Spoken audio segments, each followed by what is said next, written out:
The first law of the land shall be the king's peace, King Aegon decreed, and any lord who goes to war without my leave shall be considered a rebel and an enemy of the Iron Throne, the writings of Gyldayn, Fire and Blood, the reign of the dragon.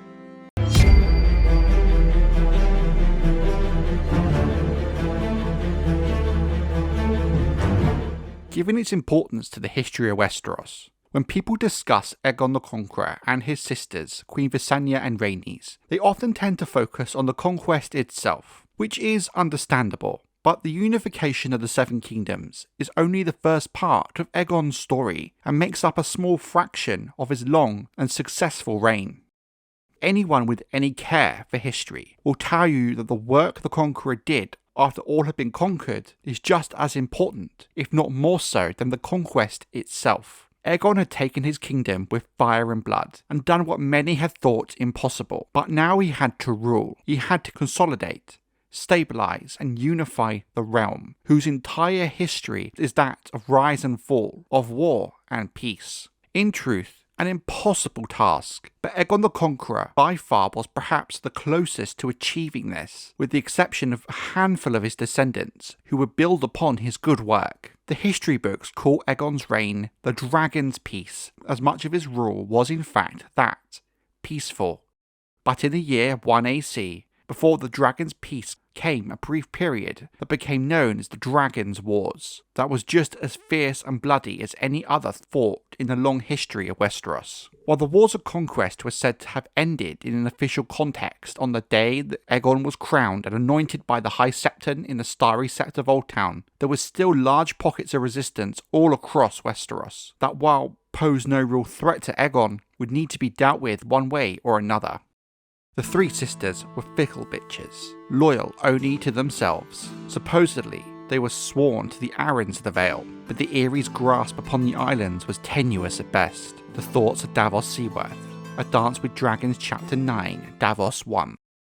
In the Bight, a cold and treacherous body of water between the Vale and the north, the lords of the small islands known as the Three Sisters had taken advantage of the confusion and chaos brought with Aegon's conquest, and were bold enough to declare themselves a free and independent kingdom, with Lady Marla of House Sunderland crowned as their figurehead. It is believed that some of the sistermen thought that the islands were so insignificant in the larger context of Westeros that Aegon would not really care about them, and not waste time and resources trying to claim the islands himself.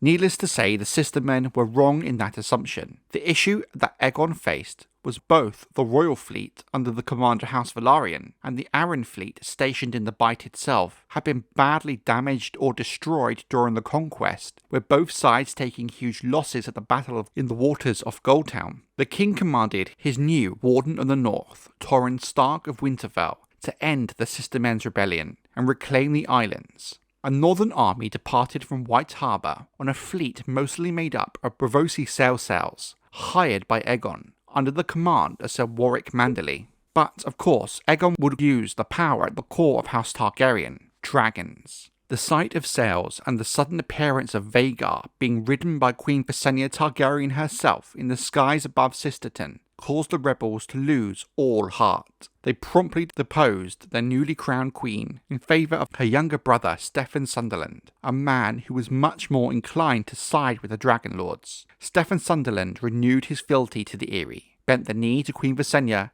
and gave his sons over as hostages for good behaviour, one to be fostered with the Manderlys, the others with the Arryns. His sister, the deposed queen, was exiled and imprisoned. For reasons that have been lost to time, after 5 years her tongue was removed, and she spent the remainder of her life with the Silent Sisters, tending to the noble dead. Some speculate this was voluntary penance on Marla's part, others that it was some kind of punishment for deeds yet unknown. Ironborn captains were proud and willful, and did not go in awe of a man's blood. The islands were too small for awe, and a longship smaller still. If a captain was a king aboard his own ship, as was often said, it's a small wonder they named the islands the Land of 10,000 Kings. The Thoughts of Theon Greyjoy, A Clash of Kings Chapter 11, Theon 1.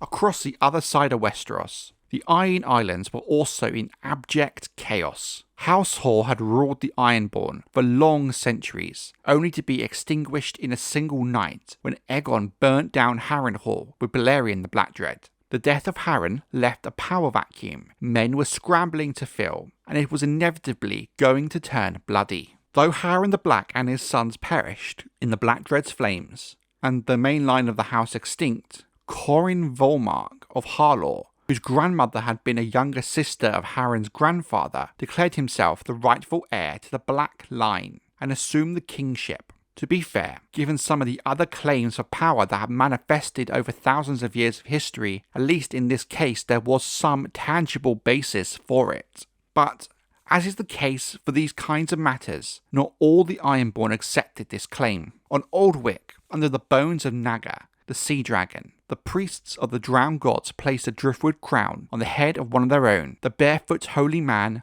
Lodos, who proclaimed himself the living son of the drowned god, and was said to be able to work miracles. Other claimants arose on Great Wick, Pike, and Orkmont, and for more than a year, these kings battled one another on land and sea. It is said the waters between the islands were so choked with corpses that krakens appeared by the hundreds, drawn by the blood. This put Aegon in a difficult position. While he had defeated Harren during the conquest, that did not mean he had subjugated the Iron Islands, whom at this stage was still claiming kingship. Aegon would fix this by putting an end to the fighting himself. He descended on the islands in 2 AC, riding Balerion.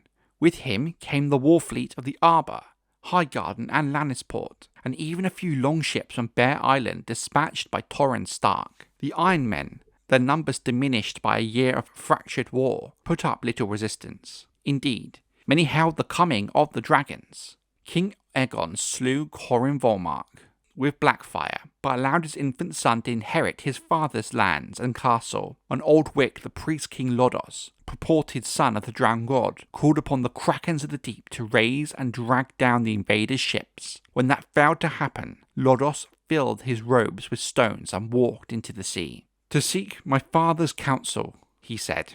Thousands followed. Their bloated, crab-eaten bodies washed up on the shores of Old Wick for years to come.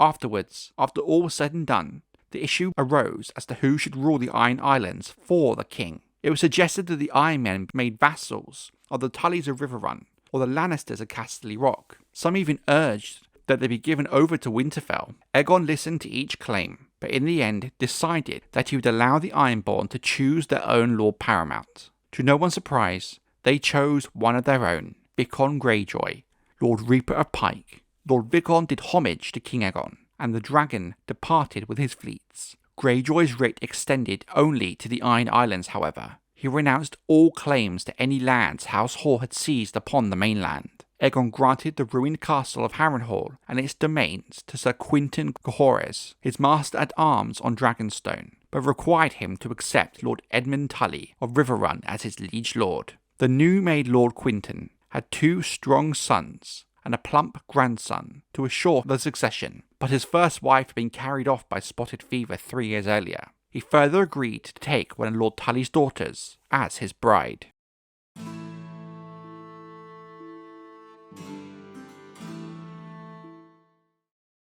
I recall reading Fire and Blood for the first time and getting to the part of the Sisterton Rebellion and not really getting the point of it, as it seemingly had very little impact on the narrative. It's not until later I kind of realised that establishing Aegon's peaceful taking of the sisters is needed to contrast how much more challenging the situation in the Iron Islands was, with the power vacuum left behind by Harren the Black. What's so compelling about the Iron Islands' instability is it gets across to the reader effectively thousands of years of Ironborn culture and history in a few sentences. The infighting and bloody struggle for power is a theme throughout their history for thousands of years. The rise and fall of kings and the direction of power shifting like the wind. You also have a demonstration of just how powerful and influenced the priests of the drowned gods are. The fact they were able to raise up their own king, whose followers were so devoted they willingly took their own lives and walked into the sea with their king. You then have the informal kingsmoot, where the Ironborn chose Visenya Greyjoy as Lord Paramount of the Iron Islands. While a kingsmoot hadn't happened for centuries at this point, I think what this does is it shows us that Aegon, or at least the Maesters, advised Aegon to research into Ironborn customs, thus he understood why this was a favoured method of them choosing a leader.